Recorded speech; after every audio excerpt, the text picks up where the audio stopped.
বাংলাদেশের আকাশে এক নতুন দিগন্তের সূচনা হতে যাচ্ছে।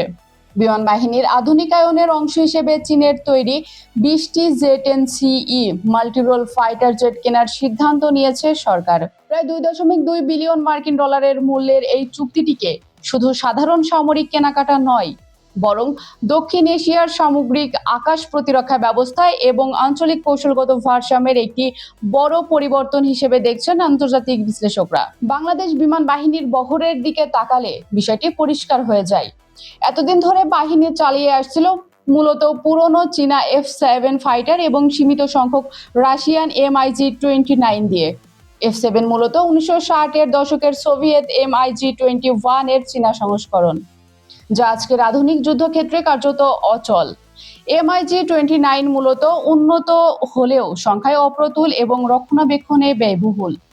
অন্যদিকে বাংলাদেশের ভৌগোলিক বাস্তবতা দিন দিন জটিল হচ্ছে। বঙ্গোপসাগরে বাংলাদেশের এক্সক্লুসিভ ইকোনমিক জোন বা EEZ এর আয়তন প্রায় 1,18,000 বর্গ কিলোমিটার। এই বিশাল সামুদ্রিক এলাকার নিরাপত্তা নিশ্চিত করতে, অবৈধ অনুপ্রবেশ ঠেকাতে এবং সামুদ্রিক সম্পদ রক্ষা করতে আধুনিক এয়ার কভার অপরিহার্য। এই বাস্তবতা থেকে জন্ম নিয়েছে বাংলাদেশ বিমান বাহিনীর দীর্ঘমেয়াদী পরিকল্পনা ফোর্সেস গোল 2030। এই পরিকল্পনার মূল লক্ষ্য হলো 2030 সালের মধ্যে 3 বাহিনীকে সম্পূর্ণ আধুনিক ও প্রযুক্তি নির্ভর করে তোলা। জে-10সিই হলো চীনের চেংদু এয়ারক্রাফট কর্পোরেশন এর তৈরি 4.5 প্রজন্মের মাল্টিরোল ফাইটার জেট। সিই এর অর্থ হলো এক্সপোর্ট ভার্সন, অর্থাৎ এটি বিদেশি ক্রেতাদের জন্য বিশেষভাবে তৈরি সংস্করণ।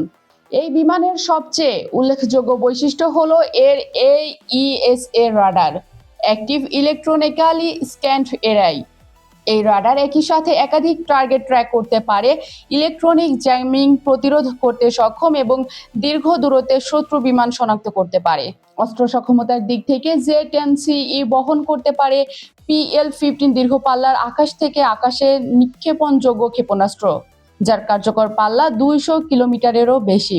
এছাড়া আকাশ থেকে ভূমিতে নিক্ষেপণযোগ্য নির্ভুল বোমা এবং অ্যান্টি-শিপ ক্ষেপণাস্ত্র বহনেও এটি সক্ষম। বিমানটি নেটওয়ার্ক কেন্দ্রিক যুদ্ধের জন্য প্রস্তুত, অর্থাৎ এটি একসাথে স্থল, নৌ এবং বায়ু বাহিনীর সাথে রিয়েল টাইম ডেটা শেয়ার করে সমন্বিত অভিযান পরিচালনা করতে পারে। তুলনামূলকভাবে বলতে গেলে এটি ভারতের তেজাস Mk-1A এবং পাকিস্তানের F-17 থান্ডার ব্লক 3 এর সমতুল্য, কোনো ক্ষেত্রে সামান্য এগিয়েও। প্রতিরক্ষা বিশ্লেষকদের মতে এই প্যাকেজটি শুধুমাত্র বিমান ক্রয়ের মধ্যেই সীমাবদ্ধ নয়। এর আওতায় বাংলাদেশি পাইলটদের উচ্চতর প্রশিক্ষণ, বিমানের দীর্ঘমেয়াদী রক্ষণাবেক্ষণ, লজিস্টিক্স সহায়তা এবং আধুনিক ক্ষেপণাস্ত্র সহ উন্নত অস্ত্র ব্যবস্থাও অন্তর্ভুক্ত থাকবে। এই সমন্বিত প্যাকেজটি দীর্ঘমেয়াদে বেইজিং ও ঢাকার মধ্যে দ্বিপাক্ষিক প্রতিরক্ষা সহযোগিতাকে এক নতুন উচ্চতায় নিয়ে যাবে। তবে চীনের সাথে বাংলাদেশের এই মেগা চুক্তিকে কেন্দ্র করে আঞ্চলিক ভূ রাজনীতিতে, বিশেষ করে ভারতের প্রতিরক্ষা মহলে কিছুটা উদ্বেগ ও চাঞ্চল্য দেখা দিয়েছে। দিল্লির দৃষ্টিতে বাংলাদেশের এই সামরিক আধুনিকায়ন আঞ্চলিক নিরাপত্তা ভারসাম্য নতুন মনস্তাত্ত্বিক চাপ তৈরি করতে পারে, যার ফলে কৌশলগতভাবে অত্যন্ত সংবেদনশীল শিলিগুড়ি করিডর বা চিকেন স্নেকের নিরাপত্তা নিয়ে আলোচনা নতুন করে গুরুত্ব পাচ্ছে। অবশ্য ঢাকার পক্ষ থেকে স্পষ্ট জানানো হয়েছে যে এই সিদ্ধান্ত সম্পূর্ণই দেশের নিজস্ব আকাশসীমা ও সার্বভৌমত্ব রক্ষার সক্ষমতা বাড়ানোর জন্য নেওয়া, কোনো দেশের বিরুদ্ধে নয়। আজ এ পর্যন্তই। তবে যাওয়ার আগে একটি প্রশ্ন আপনাদের জন্য রেখে যাচ্ছি। দক্ষিণ এশিয়ার আকাশে বাংলাদেশের এই ড্রাগন ফায়ার কি আসলেই শুধু আত্মরক্ষার, নাকি এর পেছনে লুকিয়ে আছে কোনো বড় ভূরাজনৈতিক চাল? ভারতের শিলিগুড়ি করিডর কি সত্যি চাপে পড়তে যাচ্ছে? আপনার মূল্যবান মতামত কমেন্টে জানাতে ভুলবেন না। আন্তর্জাতিক রাজনীতির এমন সব রোমাঞ্চকর ও ইনসাইড স্টোরির আপডেট সবার আগে পেতে এখনই চ্যানেলটি সাবস্ক্রাইব করুন এবং বেল আইকনটি চেপে দিন।